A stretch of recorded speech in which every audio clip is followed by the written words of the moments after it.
বুঝলে, রথের দিন ধীরে ধীরে এগিয়ে আসছে। আমাদেরও কিন্তু খুব দ্রুত প্রস্তুতি নিতে হবে।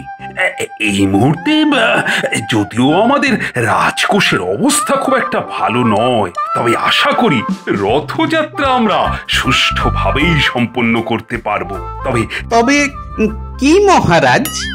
আমার মনে তো এখন একটাই চিন্তা, মন্ত্রী আবার কবে সুস্থ হয়ে উঠবে। আমি যথাসাধ্য চেষ্টা করছি মহারাজ। রোজ একবার করে মন্ত্রী মশাইকে গিয়ে দেখে আসছি, কিন্তু শারীরিক অবস্থার তেমন কোনো উন্নতি তো দেখতে পাচ্ছি না। এখনো কথা বলতে পারছেন না। খুবই চিন্তার ব্যাপার। মহারাজ, আমি থাকতে আপনি এত চিন্তা করবেন না। আমি যখন মন্ত্রীমশাইয়ের জায়গায় দায়িত্ব নিয়েছি তখন আপনাকে কিচ্ছু ভাবতে হবে না। আমরা খুব ভালোভাবেই রথযাত্রা করতে পারবো। হ্যাঁ, নিশ্চয়ই পারবো। বেশ বেশ। আচ্ছা রাজ জ্যোতিষী, তুমি বলো তো, তিথি অনুযায়ী আমাদের রথযাত্রার ভাগ্য কি? মহারাজ, তিথি অনুযায়ী আমাদের ভাগ্য অতি সুপ্রসন্ন।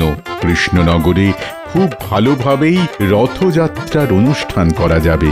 দেব জগন্নাথ, বলরাম এবং দেবী সুভদ্রা রথে চড়ে মাসির বাড়ি যাবে। গোটা অনুষ্ঠানটি 7 দিনের, আর প্রতিবারের মতো বড় করে মেলাও হবে। মহারাজ, প্রতি বছর এই মেলাতে আমি, আমার গিন্নি, নাতি নাতনিরা সবাই খুব আনন্দ করি। শুধু তাই নয় গোপাল, এই রাজ্যে প্রজারাও খুব আনন্দ করে। গোপালের মনে হয় সবার আগে মেলায় গিয়ে নিজের পেট পুড়ে খাওয়ার কথাই মনে হলো। কি করব মন্ত্রী মশাই, আমি তো আর মাসির বাড়ি যাই না। মেলাতে পেট পুড়ে রসগোল্লা খাবো, সবাই আনন্দ করবে, এইটুকুই যে চাওয়া। তবে এটা কিন্তু একটা বড় দায়িত্বের বিষয় গোপাল। বিলক্ষণ মহারাজ, ঠিকভাবে দায়িত্ব না নিলে গোটা ব্যবস্থাটাই যে মাঠে মারা যাবে। আমি কিন্তু মহারাজ এই রথযাত্রার দায়িত্ব নিতে ভীষণ আগ্রহী। সে কি, তুমি কি করে পারবে? না না না না না, এ অনেক কাজ, তুমি সামলাতে পারবে না। সর্বনাশ, গোপাল দায়িত্ব নিলে আমার কোনো ধান্দাই কোনো কাজে দেবে না। না, ওকে আটকাতে হবে। হ্যাঁ, আটকাতে হবে। আমি তাও সবার বাকি সবাইকে জিজ্ঞাসা করছি যে কেউ কি এই রথযাত্রার পুরো দায়িত্ব নিতে পারবে? মহারাজ, আমি তো কবিতা বলতে পারি। আপনি চাইলে রথযাত্রার উপর কোনো কবিতা। না না না না না না, কবিতা দিয়ে এই গুরু দায়িত্ব পালন তুমি করতে পারবে না কবি। মহারাজ, গোপালের কাজ ভাঙামি করা। পণ্ডিত, জ্যোতিষী, বিজ্ঞানীদের নিজস্ব কাজ আছে। সেনাপতি থাকবে রাজ্যের পাহারায়, আমি মন্ত্রী। আমি এই রথযাত্রার সম্পূর্ণ দায়িত্ব সামলাবো। এটাই আমার কাজ মহারাজ। ঠিক মন্ত্রী, আমি খুব খুশি হলাম তোমার কথায়। এই না হলে আমার মন্ত্রী, তোমাকেই আমি রথযাত্রার সম্পূর্ণ কাজের দায়িত্ব দিলাম। সর্বনাশ, মন্ত্রী কাজ পালন করবে? রথ ঠিকভাবে চললে হয়। বাপ রে বাপ, তোদের এত প্রশ্ন রথ নিয়ে? হ্যাঁ দাদু, তুমি তো জানো, তাহলে বলছো না কেন? আরে আমি অত কিছু জানি না, শুধু জানি শ্রী জগন্নাথ দেব তার মাসির বাড়ি যান। সঙ্গী হন বলরাম, সুভদ্রা। সবারই মাসির বাড়ি? হ্যাঁ, সবার মাসির বাড়ি। বলরাম ছিলেন কৃষ্ণের বড় ভাই, আর সুভদ্রা ছিলেন কৃষ্ণের বোন, তাই সবার মাসির বাড়ি। আর সেখানে তারা 7 দিন ছিলেন, তারপর আবার নিজেদের বাড়িতে ফিরে আসেন। সেটাকে বলে উল্টো রথ। উল্টো রথ বলে কেন? আমাদের ফিরতি পথে আসাকে উল্টো মুখে আসা বলে। রথ যেদিকে গেল আবার ফিরতি পথে চলে এলো, তাই উল্টো রথ। খুব মজা হবে, খুব। মেলায় যাবো, মেলায় যাবো। হ্যাঁ রে, খুব মজা হবে। আচ্ছা দাদু, রথটা কি শুধু কাঠ দিয়ে তৈরি হয়? হ্যাঁ, তাই তো জানি। শোন শোন, সেই সুদূর কলিঙ্গ থেকে একজন কারিগর আসছেন, তিনি রথ বানাবেন। তোরা তার থেকে সবকিছু ঠিকঠাক জেনে নিতে পারবে। কিন্তু কি হলো? কিন্তু বলে থেমে গেলে কেন? না মানে সবকিছু কি ঠিকঠাক হবে? এ কথা বলছো কেন? আসলে মন্ত্রী যখন নিজে থেকে আগ বাড়িয়ে কোনো কাজের দায়িত্ব নেন তখন সেখানে ঠিকঠাক বলে কিছু হয় না গিন্নি, গন্ডগোলটাই হয়। বলো যা, তুমি কি করতে আছো? তুমি না মহারাজের মুশকিল আসান? গিনি, ও গিনি, কোথায় গেলে? এই শুনে যাও শিগগিরি। ও কি হলো? এত জোরে জোরে ডাকছো কেন? কোনো বিপদ ঘটলো নাকি? আরে না না না, বিপদ কিসের? এখন তো আনন্দের সময়, আনন্দের। তোমারই এত আনন্দের কারণ কি শুনি? মন্ত্রীর অবর্তমানে এবার রথযাত্রার রথের দায়িত্ব মহারাজ আমার হাতে দিয়েছেন। তুমি শুধু দেখবে, এবার যা রথ হবে না, সবাই একেবারে ধন্য ধন্য করবে। ও কি হলো, তুমি এত শুকনো মুখ করলে কেন? আর কি বললে? শুধু ও মানে তোমার কি আনন্দ হচ্ছে না? আনন্দটা হবে কোথা থেকে শুনি? আমার রথে পড়বার মতো না আছে ভালো গয়না, না আছে ভালো শাড়ি। ও তাই এই রথে আমার মন চায় না। তোমার আনন্দ হয়েছে, তুমি আনন্দে নাচো। আচ্ছা আচ্ছা, ঠিক আছে। তোমার গয়না আর শাড়ির জন্য কিছু মুদ্রা আমি মহারাজের থেকে চাইবো। কি খুশি তো? হ্যাঁ, এবারে খুশি, খুব খুশি।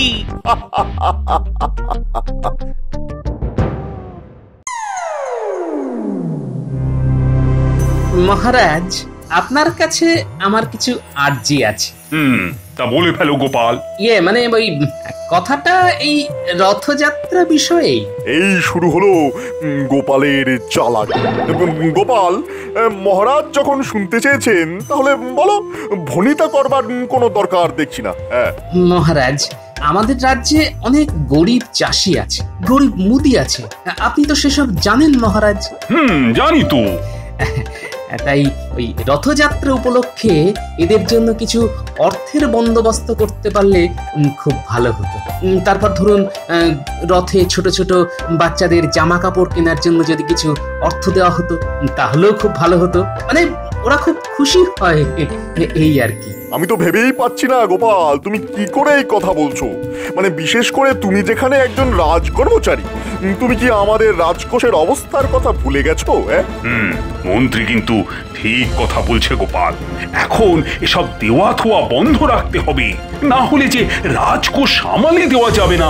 আর এমনিতেই রথযাত্রার জন্য যথেষ্ট খরচ হবে। দিতে হলে তুমি তোমার নিজের বেতন থেকে দাও। এ কে বারণ করেছে? তোমার বেতন কিন্তু মন্দ নয় গোপাল। পারবে না, আমি জানি। তোমার মতো কিপটে লোক পারবে না। মন্ত্রী, আমি আমার বেতন থেকে নাতি নাতনিদের নিশ্চয়ই দেব মন্ত্রী মশাই, সে নিয়ে আপনি ভাববেন না। আপনি বললেও দেব, না বললেও দেব। আমার মনে হয় এখন রথের কাজের দেখভাল করাই ভালো। মন্ত্রী। হ্যাঁ মহারাজ। রথ যিনি বানাবেন তিনি কি এসে গেছেন? তিনি কলিঙ্গ থেকে আজই এসে পড়বেন মহারাজ। বেশ বেশ বেশ, তাহলে আজকে সবার কাজ এখানেই সমাপ্ত হোক। যথাজ্ঞা মহারাজ।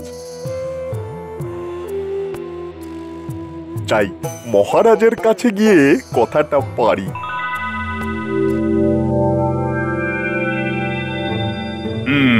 কি বলতে এসেছো মন্ত্রী? মহারাজ, এই মাসের বেতন কি অগ্রিম হতে পারে? মানে আমার একটু সংসারে টানাটানি চলছে। সে কি, তুমি নিজেই তো বললে রাজকোষের অবস্থা নাকি মোটেই ভালো নয়। এখন তোমাকে অগ্রিম অর্থ দিতে গেলে যে বাকিদের প্রতি সুবিচার করা হয় না মন্ত্রী। কিন্তু মহারাজ, মানে না না না না না, কোনো মানে নেই মন্ত্রী, তোমাকে কষ্ট করেই চালাতে হবে। আমি গোপালের কথাই যখন রাখতে পারিনি, তখন তোমার কথাও যে আমার পক্ষে রাখা সম্ভব নয়।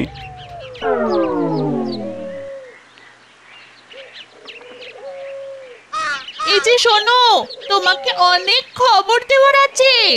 অনেক খবর? হে বলো তো শুনি। আমি না এই ময়ূরকণ্ঠী রঙের শাড়িটা নিয়ে এলাম কাপড়ের দোকান থেকে, রথে পরবো বলে। দামটা কিন্তু বেশ সস্তা, মাত্র 1000 স্বর্ণ মুদ্রা। কিন্তু 1000 স্বর্ণ মুদ্রা তো এখন আমার কাছে নেই। আহা, আমি তো ধারে নিয়েছি, তুমি মহারাজের থেকে পেলে দিয়ে দেবে। আর একটা মুক্তোর মালাও নিয়ে এসেছি, রথের দিন পরবো। এটাও 1000 স্বর্ণ মুদ্রার থেকে একটু কম। ওরে বাবারে, তোমার নাম কি গো? তুমি এই কাঠ দিয়ে এত বড় রথ বানাবে? তুমি কি এখন এই কাঠ দিয়ে রথের চাকা বানাচ্ছ? আহা, তোরা চুপ কর তো। সবাই মিলে এত প্রশ্ন করলে তো মুশকিল হয়ে যাবে। কোনো মুশকিল নেই, কোনো মুশকিল নেই। আমার নাম জগন্নাথ। তুমিও জগন্নাথ বুঝি? হ্যাঁ, আমিও জগন্নাথ, তবে ভগবান জগন্নাথ নই। আমার আর একটা নাম ছিল, কিন্তু প্রতি বছর আমি রথ বানাই বলে সবাই আমাকে এখন ওই জগন্নাথ বলেই ডাকে। আমাদের রথের গল্প বলো কাকু। রথের গল্প? সে তো কত গল্পই আছে। আচ্ছা আচ্ছা, তোমাদের একটা কথা বলি। হ্যাঁ, বলো বলো। এই যে রথ দেখছো, এতে কটা কাঠ লাগে জানো? আমাদের মানুষের শরীরে 206 খানা হাড় আছে, আর এই রথ বানাতেও 206 খানাই কাঠ লাগে। আমাদের মানব শরীর আর এই রথ একই গো, এক। বলো কি, এত জানা ছিল না? কত কি তো আমরা জানি না। উল্টো রথের পর রথ জ্বালিয়ে দেওয়া হয় জানো, আবার পরের বার নতুন কাঠ এলে নতুন রথ তৈরি করতে হয়। এসব তো কিছুই জানতাম না কারিগর ভাই। তুমিও কি ওই 206টি কাঠ দিয়েই রথ বানাবে? নিয়ম যখন আছে তখন সে নিয়ম তো পালন করতেই হবে কর্তা। বেশ বেশ বেশ, শোন, তোরা সব রথ বানানো দেখতে থাক। হ্যাঁ, আমি একটু ঘুরে আসি, ফেরার পথে তোদের নিয়ে যাব। আচ্ছা দাদু। রানীমা কেন ডেকে পাঠালেন? আশা করি সব কুশল আছে। ওই যে ভোলা মায়ের দোকান, যাই ওর সাথে একটু কথা বলে আসি। এই যে ভোলা, সবকিছু ভালো তো? হ্যাঁ গোপাল দাদা, বলি কিছু মিষ্টি খাবে নাকি? মিষ্টি? সে খেলে ভালোই হতো, কিন্তু এখন তাড়া আছে বুঝলে। আমি তো এই গতবারের মতো এবারেও মেলায় দোকান দিচ্ছি। রসবড়া, চিবে গজা, জিলিপি আর ওই অমৃতি সব ভাজবো। বাবা, খুব ভালো খুব ভালো। এই তখনই তোমার ভাজা গরম গরম মিষ্টি খুব ভালো করে খাবো। হ্যাঁ নিশ্চয়ই। এখন চলি গো।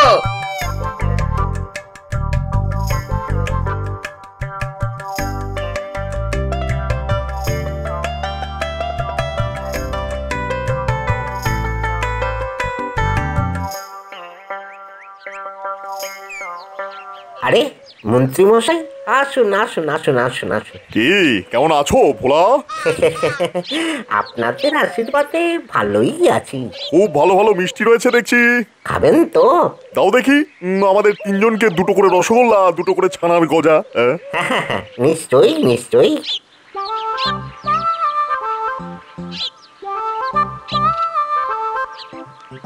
ভোলা, এবারে রথের মেলায় দোকান দিচ্ছ তো?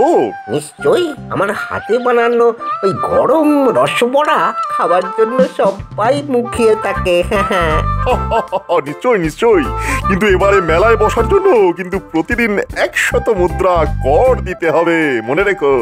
কি অবাক হলে নাকি? মনে হয় বুঝতে পারেনি। না না না, মানে আমি তো বাল্যকাল থেকে এই মেলায় দোকান দিচ্ছি, আমাকে কখনো এইরকম কর তো দিতে হয়নি। মহারাজ তো আমাদের থেকে এই কর কোনো দিন নিয়ে থাকেনি। এবার নেবে, কারণ এবার রাজকোষের অবস্থা ভালো নয়। ও, আমি কি এত দিতে পারবো? নিশ্চয়ই পারবে, নিশ্চয়ই, চেষ্টা করো। আমরা আবার আসবো, আমাদের হাতে দিলেই হয়ে যাবে। চল সবাই চল।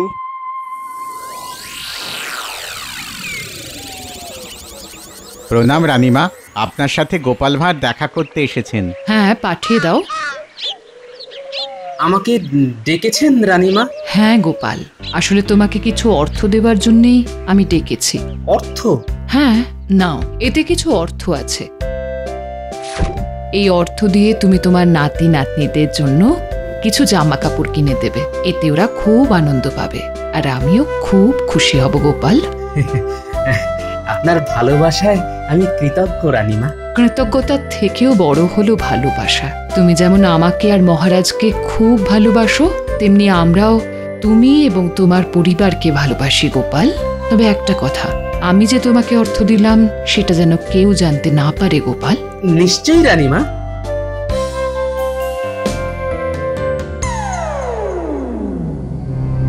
গোপাল এই সময় এখানে কি করছে? হাতে কি থলি দেখলাম মনে হলো। গোপাল নিশ্চয়ই রানীমার থেকে কিছু পেল। গোপালের এত ভাগ্য দেখে আমার হাত পা একেবারে জ্বলে যায়। আমার এমন ভাগ্য হলো না। বলি কি হলো তোমার ভোলা? এই তো একটু আগে তোমাকে কত হাসি খুশি দেখে গেলাম, আর এখন মাথায় হাত দিয়ে কিরকম মনমরা হয়ে বসে রয়েছো। মন্ত্রী মশাই তো বলে গেলেন এবারে রথের মেলায় দোকান দিতে হলে প্রতিদিন 100 মুদ্রা করে কর দিতে হবে। সে কি? এটাই নাকি মহারাজের আদেশ। এখন আমি ওই প্রতিদিন 100 মুদ্রা করে কর দেবো কোথা থেকে বলো তো গোপাল দাদা? অসম্ভব। না না না, রাজা মশাই এরকম আদেশ দিতেই পারেন না। কিন্তু মন্ত্রী মশাই যে বলে গেল। এইবার মন্ত্রীর শয়তানি শুরু হয়েছে। না, আমিও এর শেষ দেখে ছাড়ব। তুমি কিচ্ছু চিন্তা করো না, আমাকে কাল রাজসভায় যেতে দাও। আমি এই বিষয়ে কাল রাজসভায় প্রশ্ন তুলব। এটা কৃষ্ণনগর, মগের মুলুক নয়।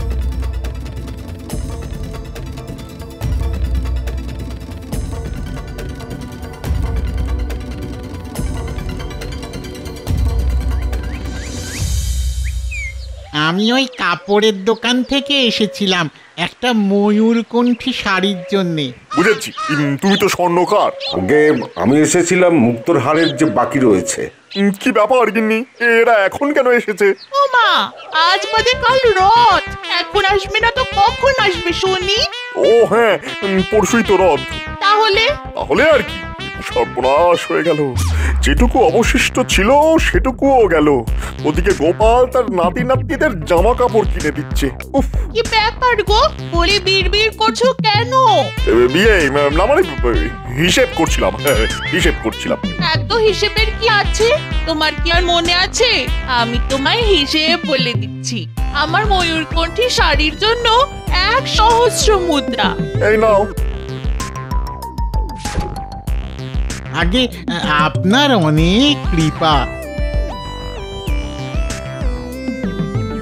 আর ইনি পাবেন 900 মুদ্রা। বোঝো কাণ্ড, এ তোমার সেই মুক্তার মালার জন্য? হ্যাঁ গো হ্যাঁ।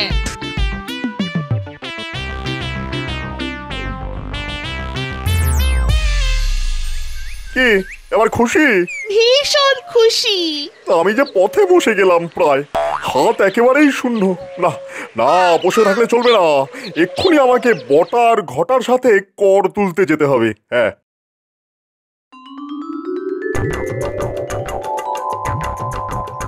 কি সুন্দর হয়েছে রথখানা। কত বড় রথ, চোখের সামনেই তো তৈরি হতে দেখলাম। কিন্তু এত বড় রথ উল্টো রথের পর নষ্ট করে দেওয়া হবে? এছাড়া যে আর উপায় নেই। সামনের বছর নতুন রথ হবে। তবে কেউ যদি চায় রথ রেখে দিতে, তা সে পারে, কিন্তু এই রথ কখনোই সামনের বছর ব্যবহার করা যাবে না। হ্যাঁ, তুমি এবার আমাদের জগন্নাথ দেবের গল্প বলো। গল্প? আচ্ছা শোনো তোমরা, শোনো। বটা, সব দোকান থেকে কিন্তু কর তুলতে হবে। হ্যাঁ, কোনো চিন্তা নেই মন্ত্রী মশাই। যদি না দিতে চাও তাহলে কি করব? ধরে ওই লাঠি পেটা করতে পারি। না, ওসবের দরকার নেই। এখানে যারা এসেছে সবাই তো জানে যে মেলা শুরু হওয়ার আগেই কর দিতে হবে, নাহলে দোকান তুলে দিতে হবে। হ্যাঁ, বুঝে গেছি। চল ঘটা, কাজে নেমে পড়া যাক। এই যে আবুল, বড় লাটিম খেলার দোকান দিয়েছ দেখছি, সাথে মাটির পুতুল। বাহ, এবারে কর দিয়ে ফেলো। হ্যাঁ, কর দেব না। বটে, কর দেবে না? তাহলে তোর দোকান তো আর থাকবে না।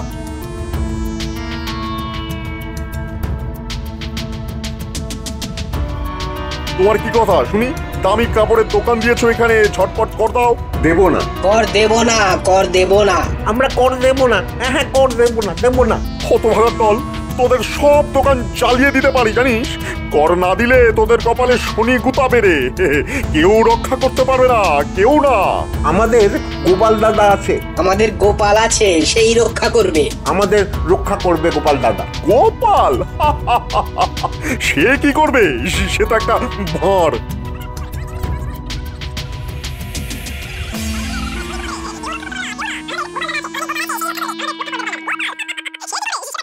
আর মন্ত্রী, তুমি একটা বদমাইশ। কে? মহারাজ, আপনি এখানে? তোমাকে তোমাকে ধন্যবাদ জানাই গোপাল। আজ আজ তোমার জন্যই মন্ত্রীর এত বড় বদমাইশি ধরা পড়ে গেল। না মহারাজ, শুনুন না, আপনি ভুল করছেন। মানে রাজকোষের অবস্থা তো ভালো না। মন্ত্রী মশাইয়ের হাত টানের স্বভাবটা আর গেল না। তুমি রথে বসার জন্য প্রতিটি দোকান থেকে 100 মুদ্রা করে কর নিচ্ছ। আমি কি এত দরিদ্র বলে মনে হয় তোমার? ছি ছি ছি ছি ছি। আজ আমি নিজের চোখে তোমার ধান্দাবাজি রেখে নিলাম। মহারাজ, আপনি বুঝতে পারছেন না। থাক, আমি যা বোঝার বুঝে গেছি। তোমাকে এই মুহূর্তে বরখাস্ত করা হলো, আর তোমার এই 2 শাগরেদকে এখান থেকে তাড়িয়ে দেওয়া হবে। বাবা রে, আমাদের অন্য কোনো রাজ্যে দেখলেই সবাই তাড়িয়ে দেবে মহারাজ। আপনার দুটি পায়ে পড়ি মহারাজ, আপনার দুটি পায়ে পড়ি। তোমরা দূর হয়ে যাও। আর মন্ত্রী, তোমাকে রথের দায়িত্ব আর নিতে হবে না, তুমিও বিদেয় হও। আজ থেকে গোপালই রথের সব দায়িত্ব নেবে। জয় গোপালের জয়, জয় গোপালের জয়।